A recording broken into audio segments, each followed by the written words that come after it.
Standing at register 4 of O'Connor's grocery, my cheeks burned as the payment terminal blared a harsh, metallic rejection. Declined.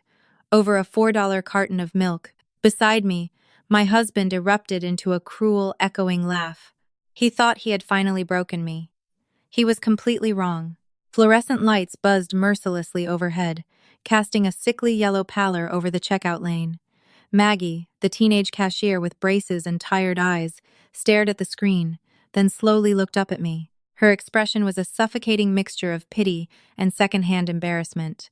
The small digital display flashed the word declined in bold, mocking letters. The total was exactly $4.17 for a gallon of whole milk. Beside me stood Derek, my husband of 3 years. Instead of reaching for his own wallet to cover the negligible amount, he leaned back against the magazine rack, crossed his arms over his tailored cashmere sweater, and let out a sharp, barking laugh. It wasn't a quiet chuckle. It was a loud, theatrical sound designed to draw the attention of the woman unloading her cart behind us, and the manager adjusting the candy display 2 aisles over. "Looks like someone's allowance ran out," Derek announced, his voice carrying effortlessly through the quiet store. My stomach plummeted, a cold dread pooling in my center. I frantically tapped the screen, trying to run the debit card again. My hands shook so badly I nearly dropped it. This was the joint household account. 2 days ago, I had deposited my quarterly trust dividend into it, a sum well over $30,000.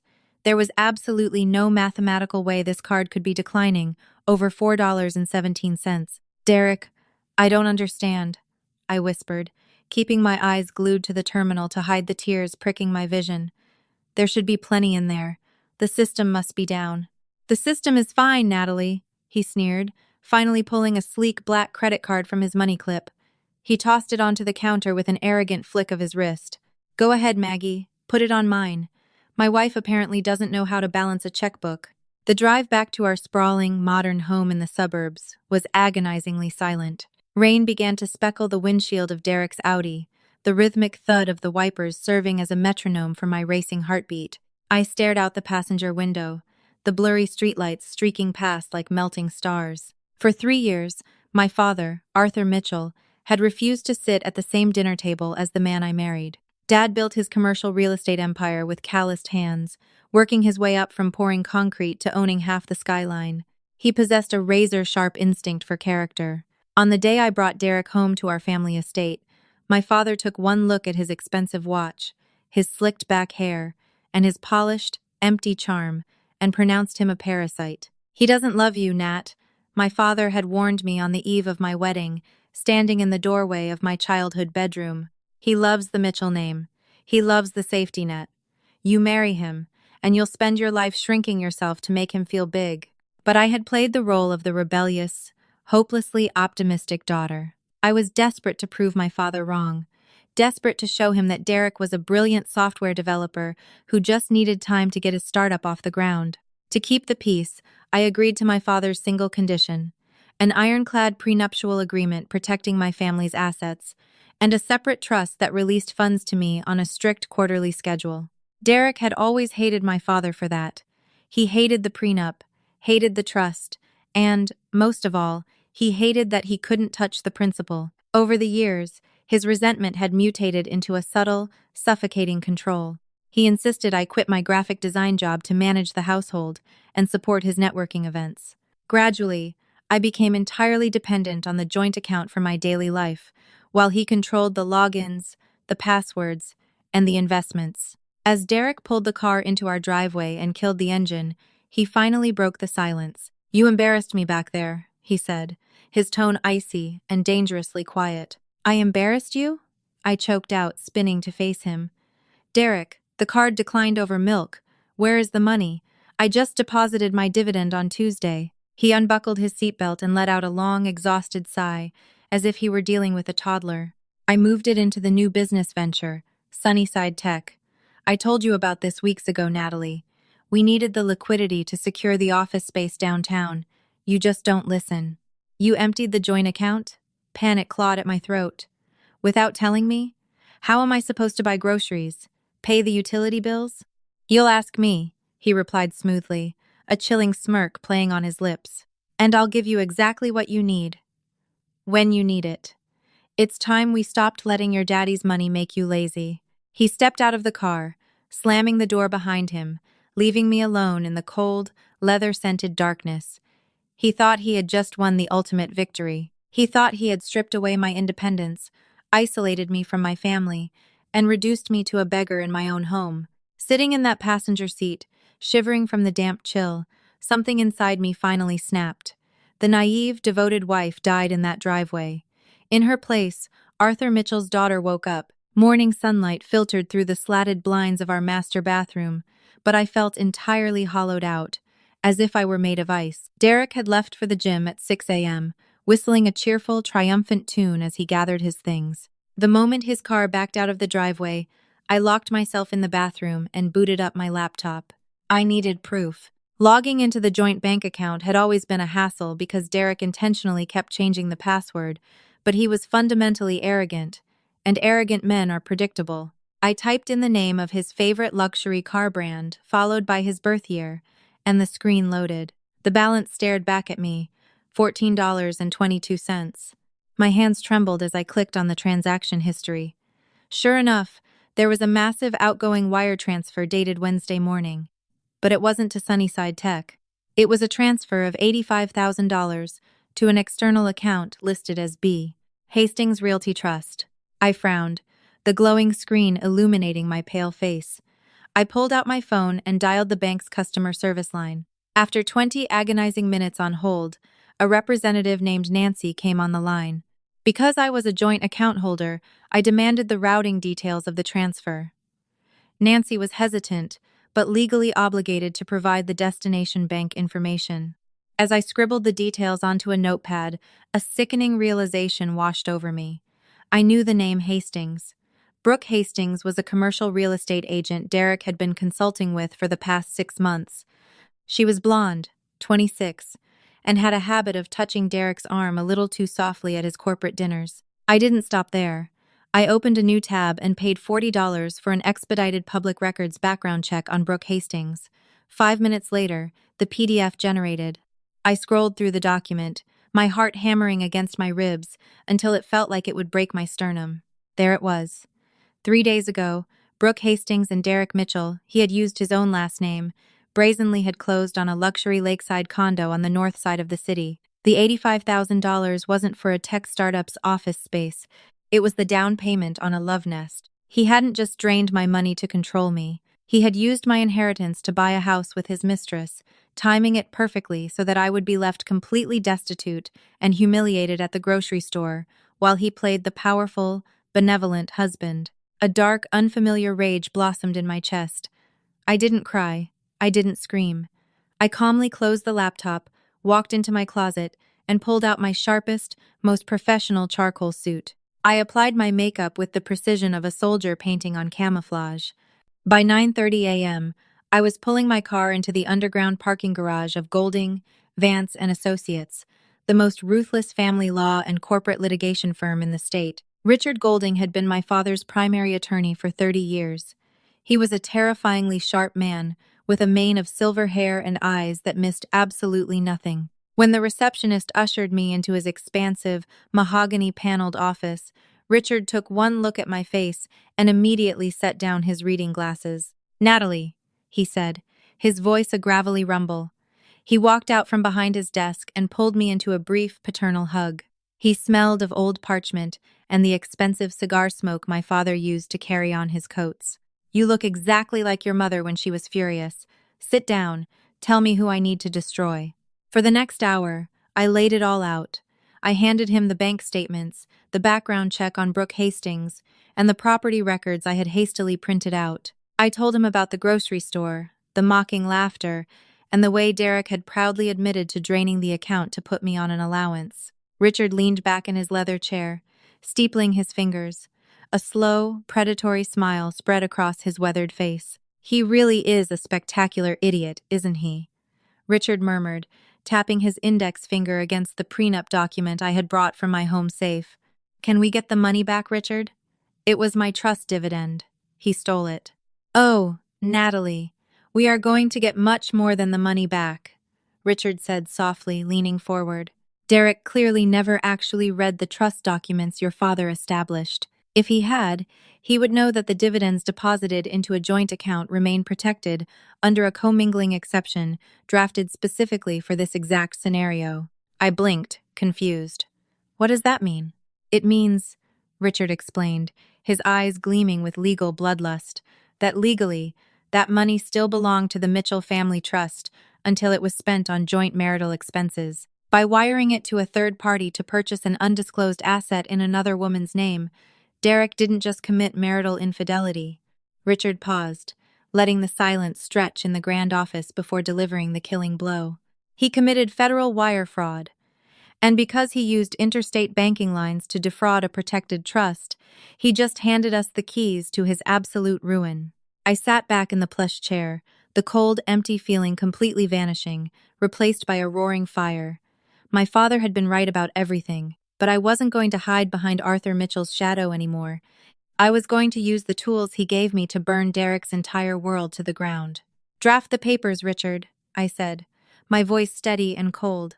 "I want everything, and I want him to know it was the daughter he underestimated who took it all." Preparation became my singular obsession over the next 3 weeks.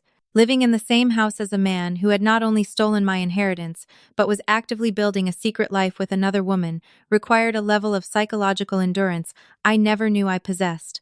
Every morning, Derek would wake up, kiss my cheek with cold, practiced affection, and head off to his office to build his non-existent tech empire. Every morning, I would smile, pour his black coffee, and wish him a wonderful day, masking the venom bubbling just beneath the surface of my skin. Richard Golding wasted absolutely no time. Within 48 hours of my initial visit, his team of forensic accountants had completely dissected our financial history.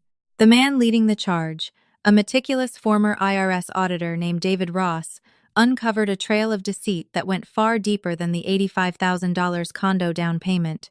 For months, Derek had been siphoning off smaller amounts from our joint checking $3,000 here, $5,000 there, routing them through a labyrinth of shell LLCs before they finally landed in an offshore account. He was systematically draining my resources, preparing for the day he would blindside me with divorce papers, leaving me penniless while he sailed off with Brooke Hastings. Walking back into my house after those clandestine meetings at the law firm was suffocating. I had to play the part of the chastened, submissive wife.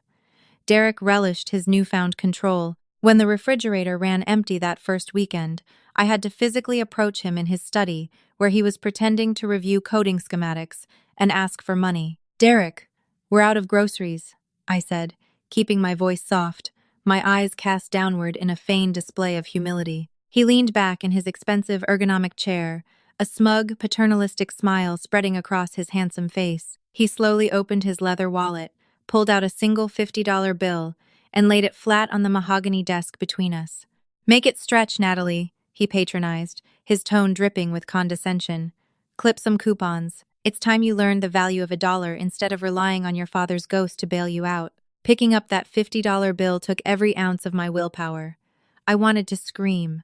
I wanted to hurl my father's heavy crystal Scotch decanter at his smug head. Instead, I simply nodded, slipped the bill into my pocket, and whispered a quiet, "Thank you." He had no idea that while he was handing me a pathetic allowance, Richard was quietly filing emergency ex parte motions with a federal judge to freeze every single asset Derek had his name attached to. The climax of his arrogance arrived when Derek announced he was hosting a celebratory dinner party at our home. He claimed Sunnyside Tech had secured a major round of angel investment, and he wanted to celebrate his genius with our social circle. "I need you to handle the catering, the floral arrangements, and the wine selection," Derek instructed me one evening, handing me a carefully curated guest list. "And keep the budget tight. We are celebrating, but we aren't being frivolous." I scanned the list, my heart skipping a painful beat when my eyes landed on a specific name near the bottom. Brooke Hastings, consultant. He was actually bringing his mistress into my home. He was going to flaunt her under my roof, drink my father's wine, and revel in the ultimate power trip of having his oblivious wife serve the woman he bought a secret lakeside condo for. It was a level of sociopathic cruelty that completely solidified my resolve. "Of course, darling," I replied smoothly, folding the paper. "I'll make sure it's a night nobody ever forgets." and I meant every single word. Behind the scenes, I didn't hire a budget caterer. I dipped into a private emergency fund my father had established one Derek knew absolutely nothing about, and hired the most extravagant culinary team in the city. I ordered imported Wagyu beef, truffles, and cases of vintage champagne. If Derek wanted a celebration of his success, I was going to give him a royal feast, all while knowing it would be his final supper as a free, wealthy man. As the day of the party approached, Richard called me with the final piece of the puzzle. The federal judge, presented with irrefutable evidence of interstate wire fraud involving a protected family trust, had signed the freezing orders. Not only that, but because the down payment on the condo was traced directly to stolen funds, a lien was slapped onto the property Brooke Hastings was currently decorating. The trap is set, Natalie. Richard's gravelly voice came through the phone, sounding deeply satisfied. The marshals have the paperwork. The civil process servers are briefed. All we need now is the signal. Have them wait outside the house until 8:30 p.m., I instructed, staring at my reflection in the hallway mirror. My eyes looked harder, older, and fiercely alive. I want him to give his little victory speech first. I want him at the absolute height of his delusion before we cut the string. The afternoon of the dinner, the house was a flurry of activity. Caterers rushed back and forth, arranging stunning floral centerpieces and prepping the five-course meal. Derek strutted around the living room in a custom-tailored navy suit, adjusting his silk tie and admiring his reflection in the windows. He looked like a king surveying his kingdom, completely oblivious to the siege engines parked just outside his castle walls. He thought he had broken the spoiled rich girl at the grocery store. He was about to find out that a Mitchell never breaks. We just redefine the rules of engagement. Dinner commenced with an air of sophisticated, suffocating elegance that felt entirely toxic to my senses. 20 guests sat around our massive mahogany dining table, the antique crystal chandeliers casting a warm, glittering light over the imported gold-rimmed china. The air was thick with the scent of roasted truffles, expensive perfume, and lies.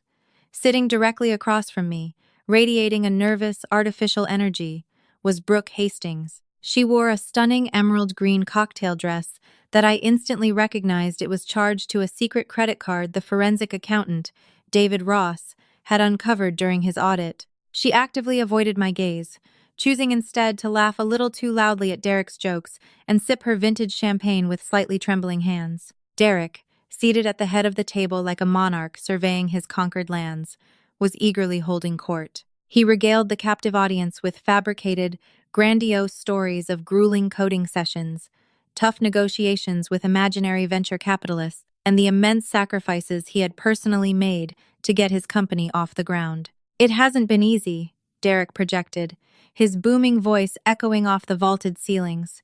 He stood up, dramatically raising his crystal flute of champagne. The room immediately fell silent, guests turning their rapt attention to the man of the hour. Building an empire from scratch takes blood, sweat, and a vision that most ordinary people simply cannot comprehend.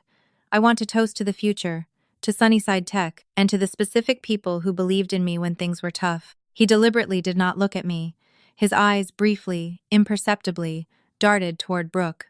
The antique grandfather clock in the grand hallway chimed the half-hour. 8:30 exactly.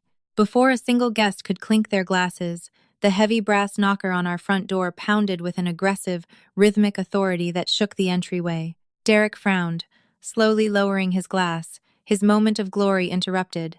"Who on earth could that be? The guest list is full." "Allow me," I stated softly, standing up with deliberate slowness.